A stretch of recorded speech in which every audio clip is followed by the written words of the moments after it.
TV. What's going on, y'all? It's your boy Roddy. I am back with a new video. This one is an album review discussing the uppercutting artist from Compton, Roddy Ricch. You know his name's similar to mine. I'm Roddy. That's Roddy Ricch. So you know it's definitely got to be a good album.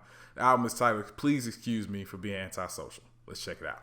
1, 2, 3, 4, 5, 6, 7, 8, 9. It's the 10 crack commandments. Wow. All right, guys, welcome back. And yes, I know, let's just go ahead and get this out of the bag. I've been going for a long time.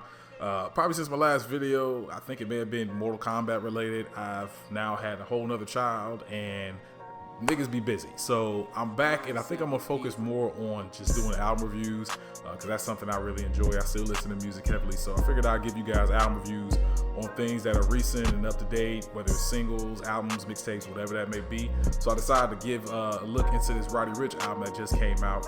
And if you don't know, he's a young artist that's kind of making, you know, some heat nowadays, coming from California, Compton to be specific, and released his initial debut album. Again, it's titled "Please Excuse Me for Being Antisocial."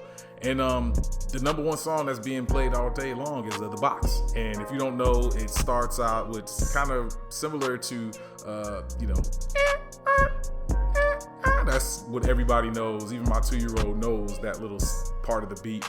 And when I first heard it, I immediately thought of Jurassic Park. Now, if you go and listen to Jurassic Park, the beginning horns, right before the actual melodies and stuff start, that's how the beginning of that beat starts. It's in the background, that horn's going on. Now, it stops after that. It's not Jurassic Park at all, but it immediately reminded me of that. So I immediately like, oh, what's this going on here? But the beat itself is really, really dope. It was clearly produced well. Roddy Ricch rides the beat well. He's just talking about his, you know, his background. Growing up in California, as well as what he sees, what he goes through, which is majority of the time what happens with a lot of these newer artists. But the album itself does give a good view of who he is.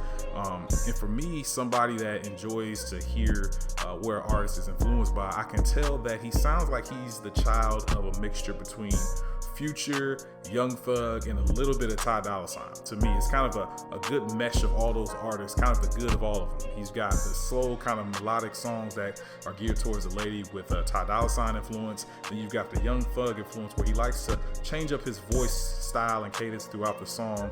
And even with Future, the same kind of thing can be said where you just kind of just distort your voice throughout the record. And he does a good job of making that happen throughout the album. It's about 3 specific songs I like throughout the album that are standouts. Of course, one, The Box. The next one is Backseat with Dolla.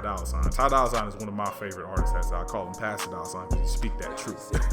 But it's a dope song. And again, they're kind of going back and forth, and they're really showing again, him complimenting his style with Dolla on the same song. He does a good job of rapping and mixing in the singing, and it never kind of sounds overbearing where he's like, oh, he's trying to sound too much like a singer, like trying to overpower himself. It's really just a good mix, which again has that same thing I was talking about earlier, where he sounds similar to Young Thug and Future, where they like to change up their voice and the cadence, what makes the sound a little bit more unique. One of the things that did kind of make me sad with the album is that it's 43 minutes long.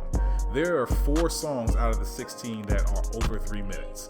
To me, that's a problem that I see a lot with a lot of these newer artists, or even artists in general nowadays with social media. Not social media, but with streaming. Trying to decrease the amount of time you have to listen to the entirety of the album so that the replay value can increase and then get more streams, which again, they trying to play the game. I don't hate them for that, but I wish that artists were able to really take advantage of really 3.5 minute, maybe even 4 on some songs, to show them that they can really make a full-length song. Give me a little bit more in-depth about where you're going and things just like that. I feel like that could be something that he could develop going along, as well as the tempos of a lot of songs are similar. I don't have a metronome to know how much the beats are similar, but it honestly, to my ear, it sounds like a lot of them have the same pocket. Now, if you know your pocket and where you want to rap and how your style is, that's perfectly fine.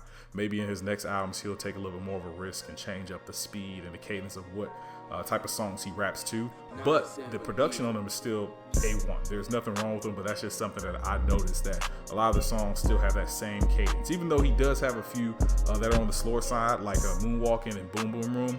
Those are still kind of, like I said, similar to how Dolla style is, where it's more geared towards the ladies, talking nasty and stuff like that, which is fine.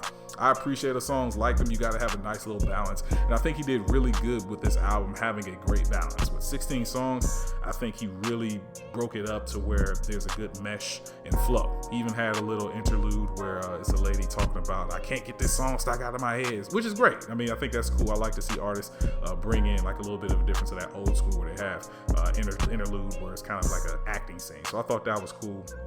And I really think in total the album itself is a strong album, especially for his first project coming out. Again, I think the standout song is The Box. There's other songs that are really great. Start With Me featuring Gunna, Backseat again like Dolla Sign, and Roll Dice. There was definitely a good mix of featured artists as well. He did not have it too overbearing. You got Meek Mill, Dolla Sign, Lil Durk, Gunna, and a Boogie Wit da Hoodie, who is also another artist that I feel falls from that same tree of Future, Young Thug, and even Dolla Sign, where they use more of their voice melodically to sing, sometimes rap. So it was good to see him kind of team up with artists that complement his same style. So in total, I do really like the album. It's gotten a lot of heavy rotation for me.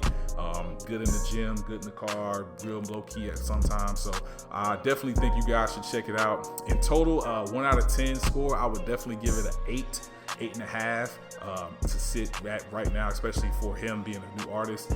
Looking forward to whatever the new songs he comes out with. To kind of retouch on him, I originally heard him with the song he did with Nipsey Hussle, Racks in the Middle, which was an amazing song. You know, with that, that's my joint. So I'm glad to see that he's still riding that wave and that momentum, and I look forward to see what else he got coming forward. So that was my album review, guys.